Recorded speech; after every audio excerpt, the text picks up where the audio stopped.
Aloha! You're listening to Chat Ford's NBA Big Board on the Locked On Podcast Network. My guest today is Draft Junkies Rafael Barlow. We're going to talk about the best prospects in the world, both for the 2020 NBA Draft and beyond. He's coming to us live today from Barcelona. Let's roll.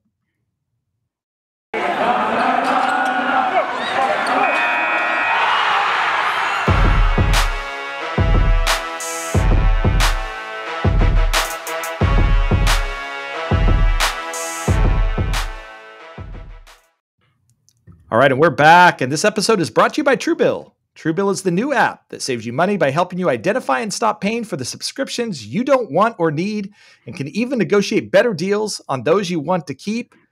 My guest today is Draft Junkies Rafael Barlow. Rafael is also the host of Locked On NBA Draft. He's an international scouting guru, one of my favorite people in the world. And let's just start with, we were in Texas together for the Locked On Draft special. You were living in Dallas at the time. You packed up, got married, moved overseas. You're living in Barcelona right now, and full time you're scouting the NBA draft and especially international prospects. Just tell us a little bit about that journey, Rafael, because it's both a very cool move and quite a brave move. Well, just listening to you mention it, it does sound like a lot has changed in the last, I guess, 3 or 4 months. But I wanted to just have a better understanding of the international prospects. And actually, you know what? It starts with you. So I was watching. Actually, a friend of mine watched the live show, and you labeled me the international guru. And so he says, "Hey, maybe you should move back overseas." And I said, "Well, yeah. I mean, I would love to, and just depending on, if I can make finances work out, so on and so on." And so he decided to invest and what I've been doing. And that has played a big role in me being able to come out here. And then I was able to find another small company that wanted me to do some consulting for them. And so it's all kind of worked out. But a big part of it was when you labeled me the international scouting guru on the draft show, somebody paid attention to it. And because it was coming from you, I think that carried a lot of weight. So thank you for that. But yeah, who knows what you say sometimes where it leads to, right? But look, I feel good about saying that about you because I think it's true. And I think that especially, early in my career, especially with the international prospects, being there, going overseas, watching them practice, understanding the culture, understanding the teams that they're on, and everything that goes into that was really critical in getting those draft prospects right. And so I think we're all going to learn a lot from you, Rafael, this year. I know I will, as you're over there scouting the draft. And for some people, one of the guys, Victor Wembanyama, who is not eligible for the 2022 NBA draft. I think he misses the deadline just by a couple of days, but will be eligible for 2023. A lot of people think he might be the best player in the world right now. And then there's some that have watched, including me, Scoot Henderson in the G League, also 17 years old, also not eligible for the 2022 NBA draft. You've got to see Victor up close and personal. I know you've also been watching film from Scoot Henderson and what he's been doing at the G League right now. So I'm going to put you on the spot right at the beginning of this podcast and say, who is the best draft prospect in the world right now, regardless of age, in your mind? Oh man, that's tough. I guess right now it's a small sample size, but I think I'll go with Scoot. And the reason I'll go with Scoot is because I had a chance to watch Wembanyama live, and some of the same struggles that we've seen with Chet Holmgren, Wembanyama's having them, but it's even more magnified because basketball, and I mean he's playing against older guys, and in the game that I saw, he kind of got it handed to him by a 2022 prospect in Ismaël Kamagate. And so I think with Wembanyama, one of the questions is, what is going to be his role on the offensive end? Because he's too slight to really be a post threat. And he's not a good enough shooter right now to where you can say that he's a a pick and pop guy. So the game that I saw, they were using him as a threat behind the 3-point line, but then he was trying to attack closeouts. But right now, I mean, he can attack closeouts playing against his age group, but against grown men, he can't necessarily handle the bump. And then it just turns into like this awkward possession. And then you can see some of the same issues a little bit with Chet when he's kind of getting boxed out under the basket. But from what I've seen from Scoot, I mean, that burst, that explosion, and the shooting touch, I mean, I haven't seen that combination, and I can't think of ever, because even with like Derrick Rose, he was a similar athlete, even like Westbrook, but they didn't have the same shooting touch and stroke at 17, and it wasn't even close. Yeah, I think that is the thing that really stands out about Scoot. Like from a physical standpoint, Westbrook and Derrick Rose are good comps for his body, his athleticism, his explosiveness, and the sort of work ethic and drive that both of those prospects showed. And Scoot hasn't necessarily been shooting the lights out for G League Ignite right now, but the shooting form and the way that he's able to let it go from beyond the arc. And again, we're comparing him to a 17-year-old Derrick Rose or a 17-year-old Russell Westbrook. I don't even think we were paying that close attention to Russell Westbrook at 17. We definitely were for Derrick Rose. It's very advanced. And so I think it's sort of interesting. One of the arguments for Scoot is he already has the NBA body, the athleticism, the strength. You can credibly, at least in my mind, after watching him play for the G League Ignite, see him in an NBA game right now. And he might make a lot of mistakes. There might be a lot to work on there, but he could hang in an NBA game right now at 17. When you think about Victor or Chet, I think this is the thing that is hard for everybody, including me, to completely understand. Their bodies are so slender. They're unique prospects. They both of them have talent and skill level at their size and length that is extremely rare. But those bodies are so thin and so frail. How do they hang at the NBA level? And so I think it's really interesting. You're seeing him in the French league in Paris playing against grown men, and it's a problem. We're seeing Chet at times have problems. I'm curious. One thing that I will say about Chet is he's got a lot of fight in him. Yeah. He's thin, but he competes, he fights, he doesn't seem intimidated by the physicality. He may not actually have the strength at times to hold up to it, but he doesn't back away from it at all. He's out there battling for rebounds. He's battling to block out. Where's Victor Wembanyama in that end? Because I think that's the one thing that gives me hope that Chet's going to be okay, is that the fight is there. And as long as the fight is there, he's going to figure it out. Where's Victor at on that scale? I think he's very similar. I think that he's very similar. It was actually something that I had a conversation with his agent, Bouna Njai, about, and Bouna represents Gobert, Fournier, a bunch of the top, actually pretty much the whole French national team.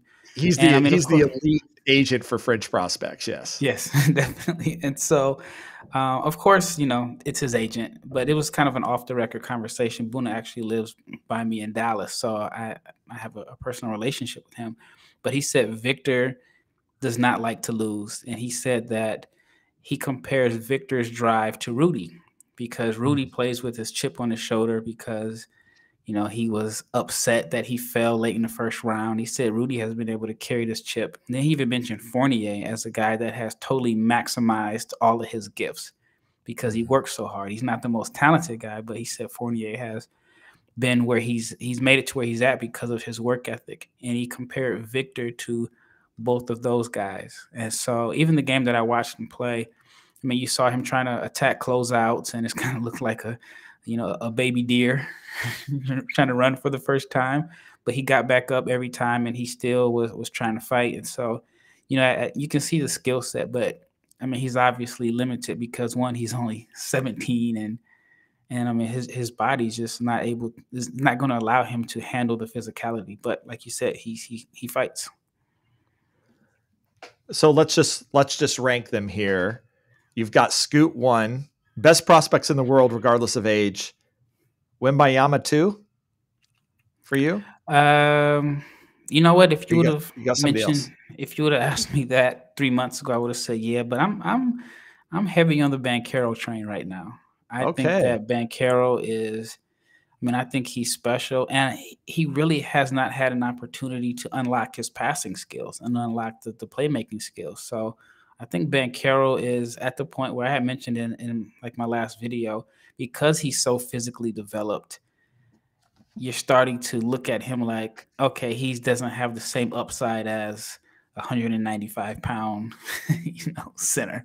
Yeah. But I think Banchero is special. I mean, if he would have been able to have full games, other than the 2 games that he had cramping issues, I mean, he could have had 30 points in both games. And Right. so, yeah, I think that he's Yeah. one of the most polished freshmen that we've had coming into college basketball in a while. Yeah.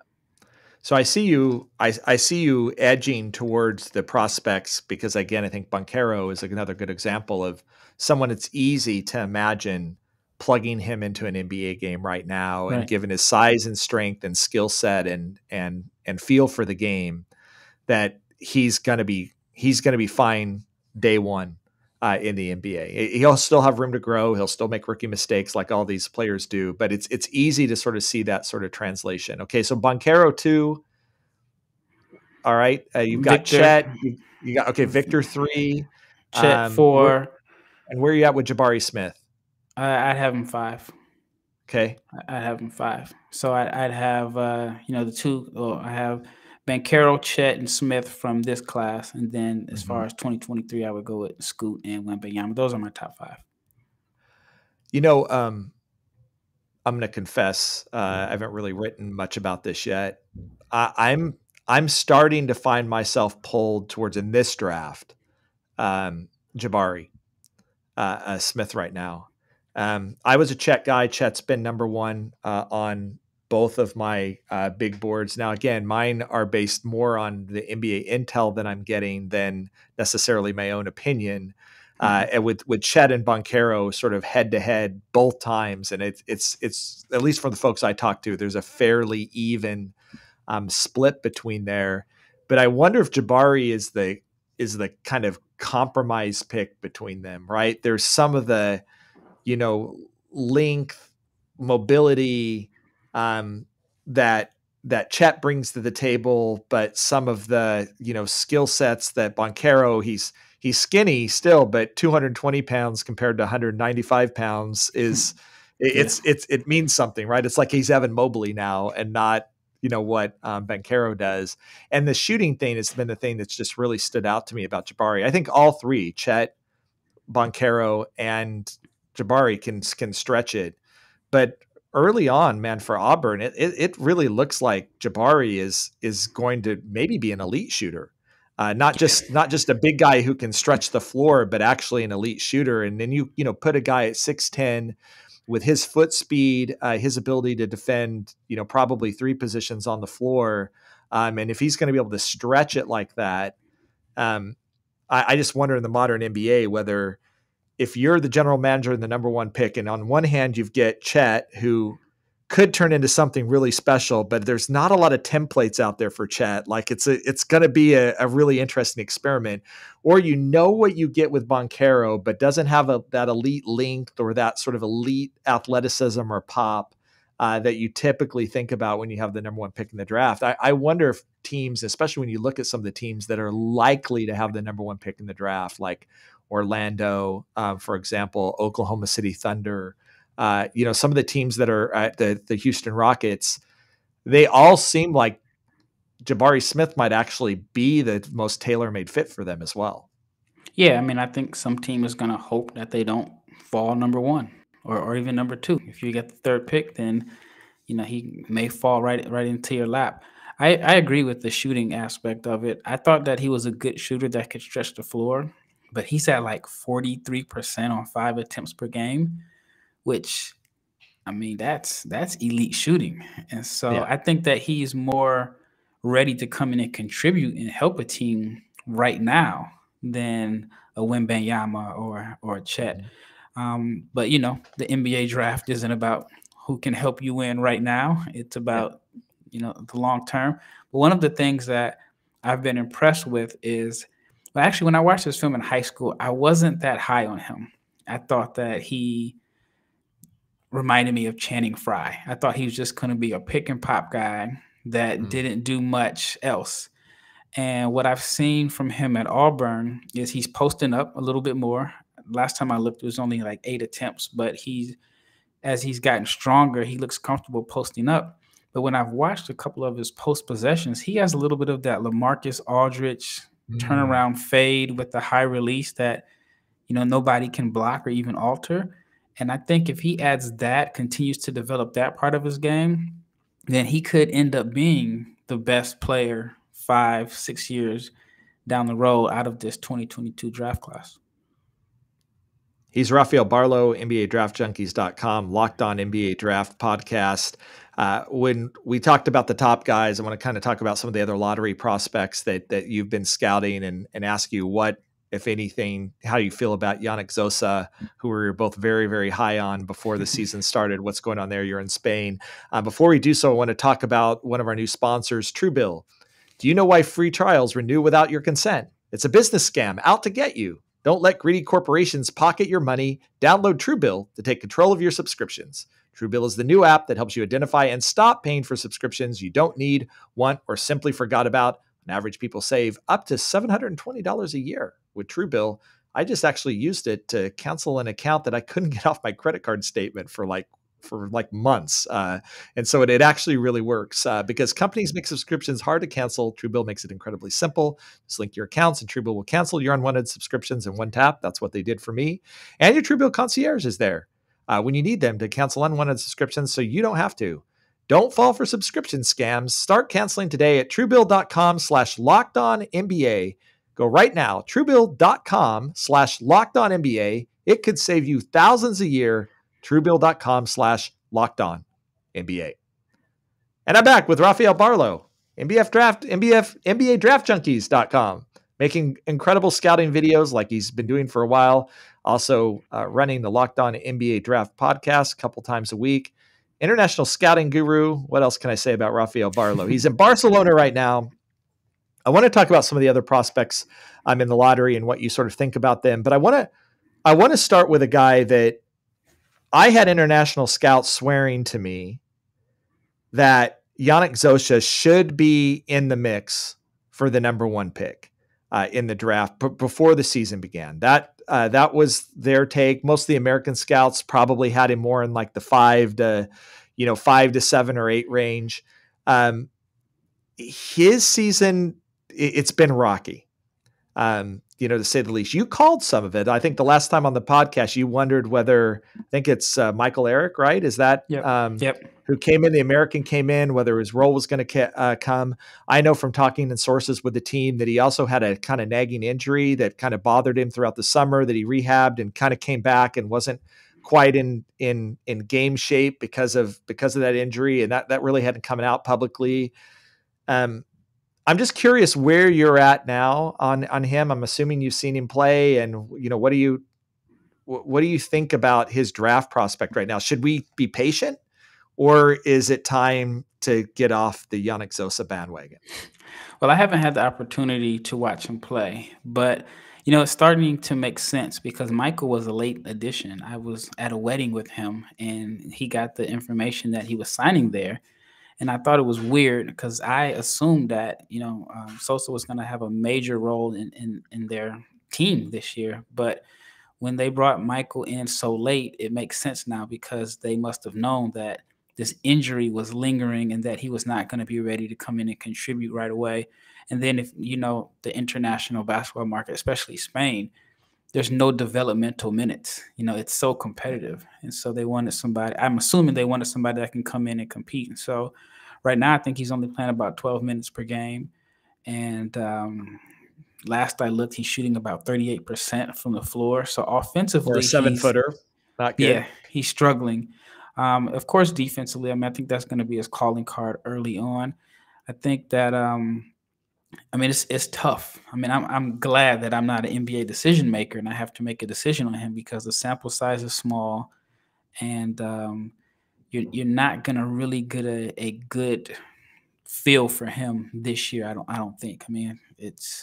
it's probably too late in the season unless something changes. But I just don't see him all of a sudden ramping it up to about 25 minutes per game.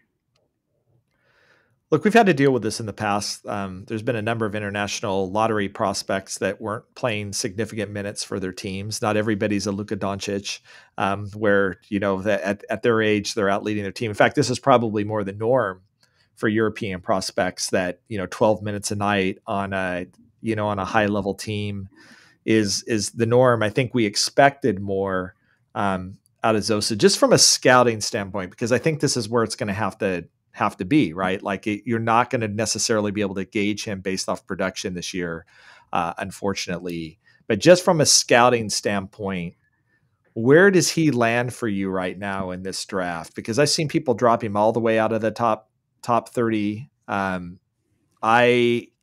kind of split the difference in my big board 2.0. He sits at 15 right now, which is kind of right on the border of the lottery, but also, sliding into the mid first round. Where is he at for you right now on your board? Ooh, it's tough. I just released it this morning and I had him at 29. Okay, so you've gotten bearish on him. Yeah, I mean, I just think that. Well, I heavily go off of what I see, and I'm not a person that like ranks freshmen that are struggling based off of what they did in high school. I go by what I see. Yeah, we had this conversation with Zaire last year, right? And yeah, you're and, like, what BJ I see on the Boston. tape is terrible. And Yeah. BJ Boston. And right now, Zaire, you may end up being right. It's too early to tell, but you might be right. But BJ Boston was one where, okay, we missed on that one. Yeah, I mean, he looks like he's going to be an NBA player. Yeah, at 27 last night. But yeah, I think Mark Williams has passed. I think he's passed up Sosa on a lot of draft boards. I mean, if Sosa was having the same year Mark Williams is having, then people would say, "Oh my gosh, he's a top 7 pick." So I know he's only 17 years old. But yeah, I mean, but wouldn't he be if he was playing at Duke? Like, and okay, there's an injury. But I mean, isn't that part of the problem, right? Like we're comparing these guys that are obviously a 7-footer with the skills of Mark Williams or Yannick Nzosa are going to get significant minutes on even a really high level college team, but you might not in the Spanish league, right? In the ACB. Yeah. So it's even tougher because you could say if Sosa was in the States, he'd be in high school. Right. Even or he'd be Jalen Duren, right? Right. Like he'd be Jalen Duren and have reclassified and be one of the youngest players in this draft. Okay. So 29, you're just going straight off the production of what you're seeing right now. Yep. Just going by what I see right now. And I mean, he just looks like he's lost his sync offensively. And I thought one of the things that I did like about him on the offensive end of the floor was I thought he had pretty decent touch around the rim, and I just haven't really seen that this year. But it's expected. I mean, we're seeing even NBA players who didn't do anything this offseason struggle, and for him, he's missed 3 months. He's already late, like a late bloomer in a sense. So it's just tough for him to gauge. But I mean, I think that he could end up moving up. I'm curious to watch him play because one of the things I want to do is I know I probably won't get a chance to see him actually play in the game, but I want to get there early and watch him warm up and see if he's knocking down 15-foot jumpers and just see how the touch looks from, a warm-up standpoint to give me a better idea of, if he has shooting touch or not. That'll be interesting. We'll have you back on when that comes because I know and it'll be interesting to see what happens. I know a lot of NBA scouts have expressed frustration, or they had expressed frustration to me that they weren't even being allowed in to see practices or shoot arounds with him. And so they were really, really limited to like what sort of minutes he was getting in games. And so I don't know if that's changed or whether that was COVID protocols or what have you, but I know several weeks or maybe even a month ago that there was several folks expressing that frustration and that concern that they weren't they're not getting this sort of access to him. And whether that's a power move by the team, that happens sometimes in Europe. Like, okay, we're thinking about him in 2022, 2023. And if he's not going to help us this year, we still want him to help us next year.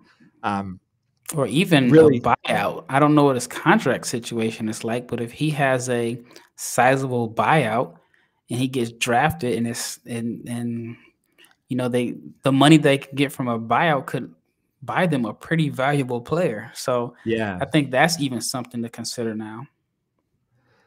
Okay.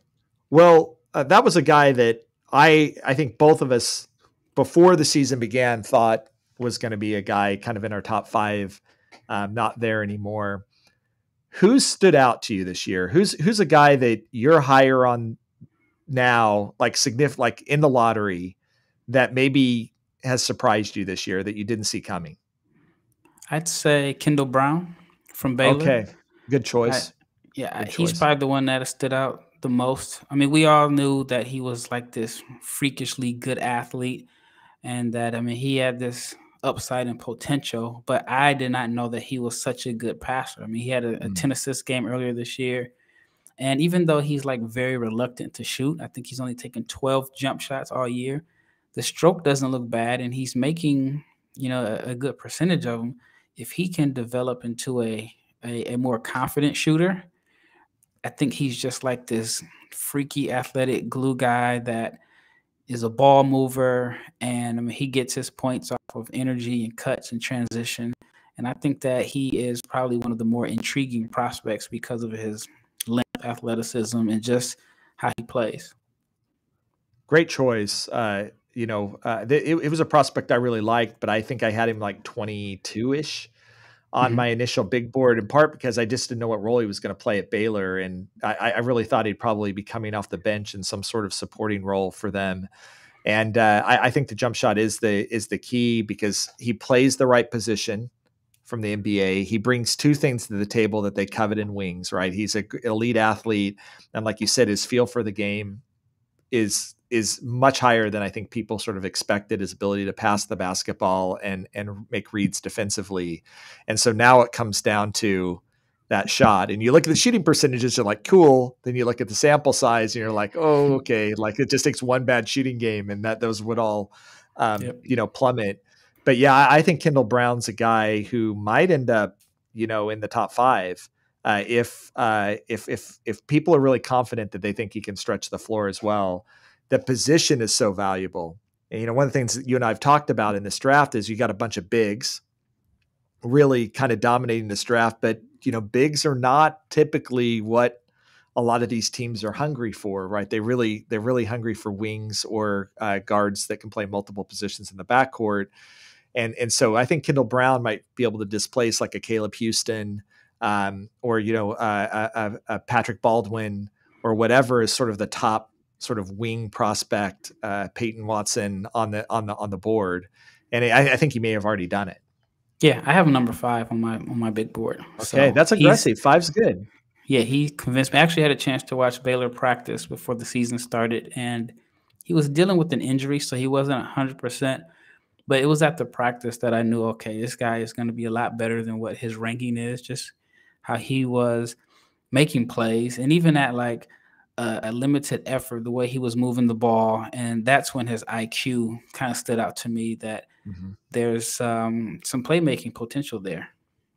Okay, so Kendall Brown, I think Nzosa is obviously a guy that we could label as a disappointment, somebody that we had in our lottery that hasn't lived up to that. Anybody else that's been an early disappointment for you that you've moved off of? I mean, it's quite a few guys that I think their hype coming into the season hasn't lived up to their play. I mean, you can go with Peyton Watson, you can go with Caleb Houston, even though I think he's starting to turn the corner. He had a couple good games. He does seem to be. Yeah. Yep. Max Christie is struggling. And then Patrick Baldwin is probably the biggest wild card for me, simply because he has one more game against Colorado against Power 5 competition. The floor of the game, which you mentioned in your article, the effort didn't, it just wasn't there. And then he's had some some really rough shooting nights against some mid-major competition, but then he had a 6-for-6 game from three against Robert Morris that brought his shooting percentages up from three to like 40%. But prior to that, I think it was like in the high 20s. And for a guy that has a reputation of being a shooter, it's kind of concerning that he's not dominating or shooting well against mid-major competition. Yeah,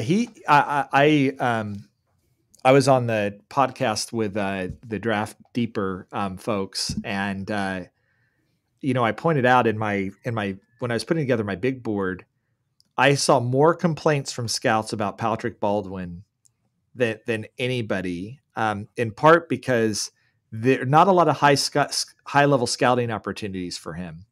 Right. The Florida game should have been, in his mind, this is how I prove to scouts that I'm the guy. And fair enough, if the shot's not coming, you can write that off or, have a bad game.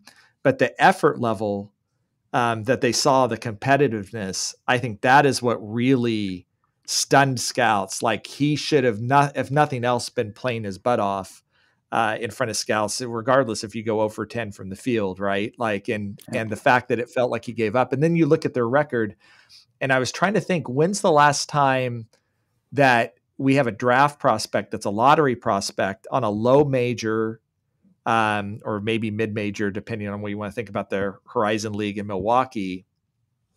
This team's won like one game, maybe two games all season. And that's not like they're getting blown out by Florida. I mean, they got blown out by Florida, but they're also getting beat by other low tier teams. And usually a lottery pick on teams like that, like, guarantees that you're probably going to win your conference, that, you've got a player that's just leaps ahead of everybody else in the conference. I think he's in real danger. I actually think, especially also, I don't think that scouts were in love with his Team USA performance in the under 19s either. I think he definitely is a guy. I mean, Peyton Watson, we can say, look, opportunity is definitely part of the issue with him. Caleb Houston, you can look and say he was trying to fit into that team. And I don't know what you think, but I mean, Caleb Houston to me is always sort of more of a glue guy anyway. Like, he's not a guy that's going to take over a game. I love him. I love him as a prospect, but I never expected him to be 20 points a night at Michigan anyway. So getting off to that slow start didn't totally surprise me. And like I said, his shot's starting to fall in the last couple of games I watched in Michigan. I actually think he looked again like a potential top 10 prospect. So I think it's coming around for him. But Patrick Baldwin Jr., I don't know how to defend him. Yeah, he's the biggest wild card to me in this draft. Because you look at, he looks bigger than 6'10". When you look at him on the court, you see that he's handling the ball, how well he moves, and his size. You're like, this guy looks like an NBA player. But then you look at the numbers and see that he's struggling.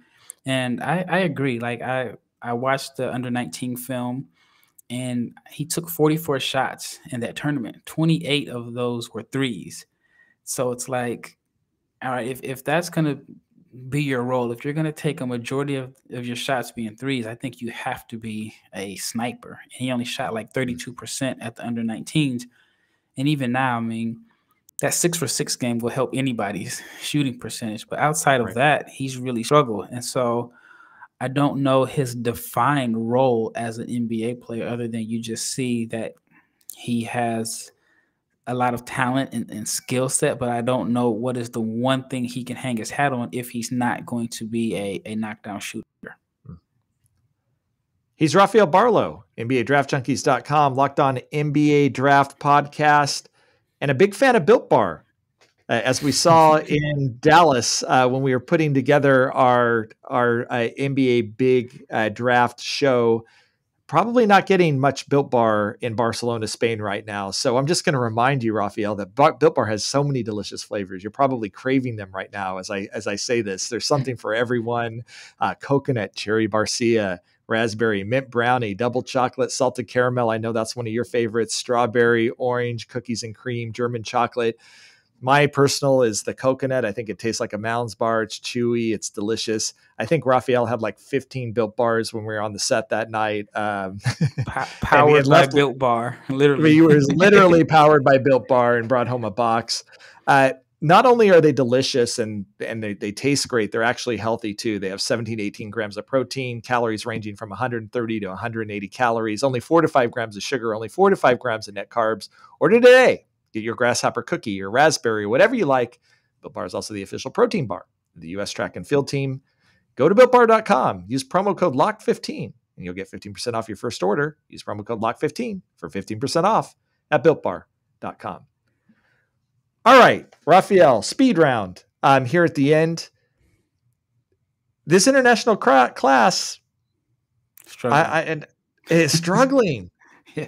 Ousmane Dieng, I really like him as a prospect. Let's wait and see. He's had, I think of this recording, one game right now for the New Zealand Breakers. It wasn't great. He had a preseason game that was pretty good. But let's see. He is a modern wing size and skill set to be a wing. There is a big question mark about what his production level will look like in Australia. Nikola Jovic, not Jokic. Jovic struggling. Yeah, especially out of his decision-making out of ball screens. Like if you look at the shooting numbers, they're not bad. They're actually kind of encouraging.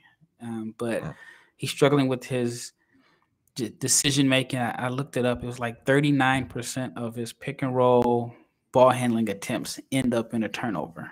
And one of the big things that people like about him is his versatility and, being able to pass at 6'10". And I think that's been the biggest issue so far. Seems like he's regressed a little bit. Is there a lock for you first round prospect from the international field? I mean, you've been out there, you've been scouting guys. Who are you most confident in right now? We've talked about the three guys that kind of had the preseason hype, all of which so far have struggled to live up to it. Who do you like? I actually like Ismaël Kamagate from Paris Basket. I think that he's your modern day, your modern day big. I mean, he's active. I mean, his motor runs. That's probably his greatest asset. And I was at the game I mentioned earlier in the podcast where he absolutely just dominated Wembanyama because he's more physically ready to contribute right away. But I think that he's someone that could be like a Clint Capella in a sense. He's not as long as Capella, but just that guy that shoots 70% from the floor, scores off of cuts and just kind of dump offs and being active around the basket. And then he does the little things like it may not show up on the box score, but if the way he transitions from defense to offense, I mean, it's a sprint. Like one of the things that everybody liked about Sosa was how hard he ran the floor. And Kamagate is someone that I think is a little underrated right now. But I think as the season goes on, I think he could end up rising up draft boards. And then I also like Ousmane Dieng's teammate, Hugo Besson. I had to you've talked about him before on the show. That's your guy. Yeah, I had to get the pronunciation correct. I like Besson. Him a lot.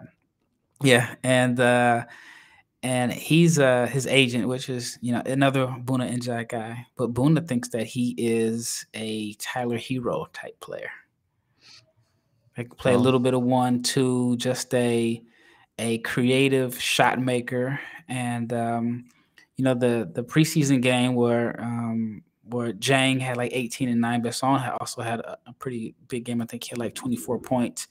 And I really like him a lot also. But both of those guys I think are born in 2001. With the international players, it's all about what year they were born in, which helps their stock. So I think because they're like 2001 born, they may not seem to have the upside as some of the guys that are born in 2003. But I like both of those guys.